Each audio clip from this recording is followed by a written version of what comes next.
Hey everyone, Zion over here from Nintendo Life, and today we're here to share with you our review of Marvel vs. Capcom Fighting Collection on the Nintendo Switch. Now, this review was originally written by Tom Massey for NintendoLife.com, but was reworked into this video by me. I wanna take you for a ride. I wanna take you for a ride. There was some deserved hype surrounding Capcom's first fighting collection, preserving the best of Street Fighter, Darkstalkers, and a delicious Red Earth bonus for good measure. However, the excitement felt across the internet upon the announcement of the Marvel vs. Capcom Fighting Collection seemed to burn twice as bright.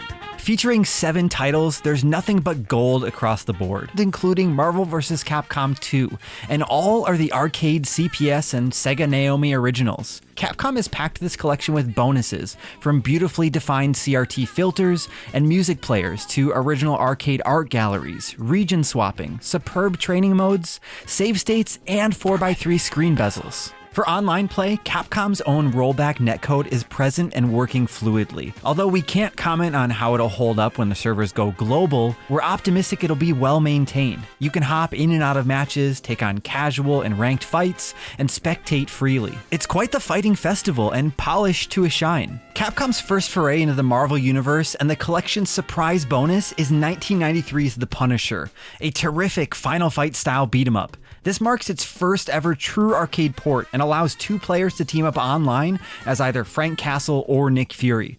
Wonderfully un-PC, it's both masochistically violent and incredibly tactile. It's fantastic to play, looks great, and should be enough to tip any fence sitter into the side of a purchase. Capcom's foresight in picking up the Marvel license in the 90s, long before the explosion of the MCU, wasn't wasted. In 1994, it released X-Men Children of the Atom for arcades, applying the Street Fighter roadmap to Marvel's favorite mutant league. Full of ultra-cool comic book visual style, this fighter features several playable mutants, including Wolverine, Cyclops, Colossus, and Psylocke, as well as Magneto, Sentinel, and neat additions like Silver Samurai and Omega Red.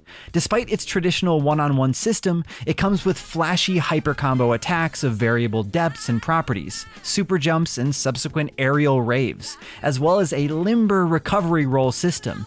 It's very intriguing for fans of this particular Marvel IP, and an Akuma secret battle can be unlocked if you fulfill several strict requirements. With the first of the famed crossovers still just around the corner, Marvel Superheroes arrived in 1995. This entry is based loosely on the Infinity Gauntlet saga, with Thanos as antagonist, and Infinity Gems that can be won from your opponents during bouts. Gems that provide your character with powered-up states and special abilities depending on their property. It's also the title where, in a series famed for its chaotic nature, things started to get really loud. With 13 playable characters from Marvel lore, including the likes of Juggernaut, Captain America, Spider-Man, and Iron Man, it positively blazes, building upon the framework of its predecessor and informing things to come. With the rapidity of 3 games in 3 years, one can consider Capcom's Marvel fighting games an ongoing work in progress. 1996 saw the first Street Fighter crossover title with X-Men vs. Street Fighter, drawing back characters from Children of the Atom.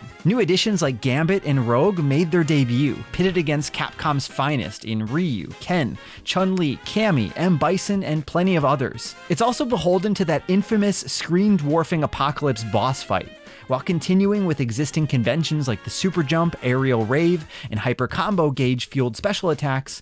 This was the game that introduced the tag team battle, restricting the action to a single explosive round. Tagging your characters in and out of the fight is heavily strategic, allowing the relegated fighter to regain some of their health over time. Tagging a character can also be done at pivotal moments, adding an additional strike to a combo, and it's possible to expend the Hyper Gauge and combine simultaneous super attacks.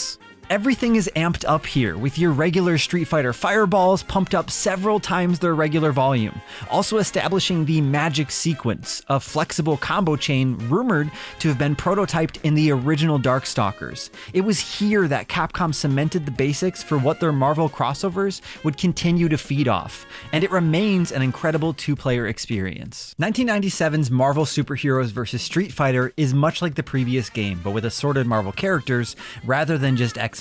What's new with this one is the variable assist, allowing you to tag in your additional character to engage momentarily with a super attack before leaping back out again. With this, you create new and powerful combo mix-ups and deal additional damage without totally swapping out characters.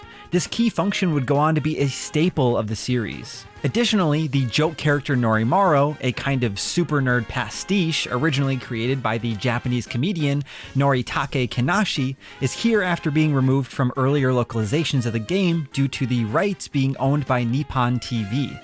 This is the first time he's officially been playable outside of Japan. In 1998, Marvel vs. Capcom Clash of Superheroes was a kind of culmination, despite having sequels thereafter. Here, Capcom drew on characters from its own universe, including Captain Commando, Morrigan, Strider, and Mega Man to go up against Marvel's finest. There are 15 playable characters, with an addition of 20 special partners. This entry continues the tag team battle system, but adds the variable cross, a variation on the previous game's variable assist. Now, after you've chosen your primary duo, you're assigned a random special partner, if you don't cheat, that is. Anyone from Arthur from Ghosts and Goblins to Jubilee from X-Men, and these can be called on a limited number of times to deal an additional strike. This is a third tier of strategy. It acts like a bridging tool. You can engage a combo and then use the variable cross to create an additional link in the chain that allows that combo to be extended.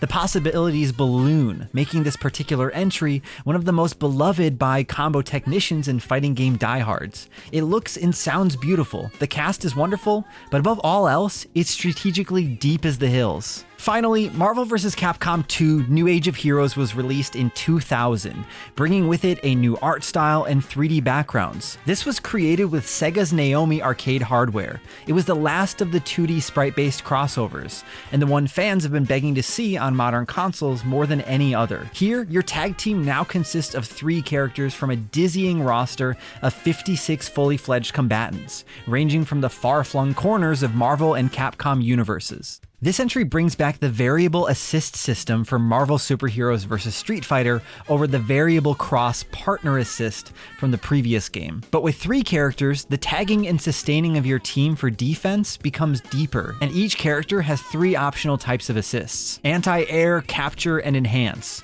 Depending on the character, these provide assists based on attack, defense, and even healing. The game also throws out the 6-button control scheme for a simpler 4-button arrangement, while providing 2 dedicated assist buttons to engage your teammates in the wings. Considered by many to be the best of the series and one of the greatest fighting games of all time, Marvel vs. Capcom 2 is a fanfare like few others. Today, with its new lease of life online, the servers will be roaring for years to come, no doubt.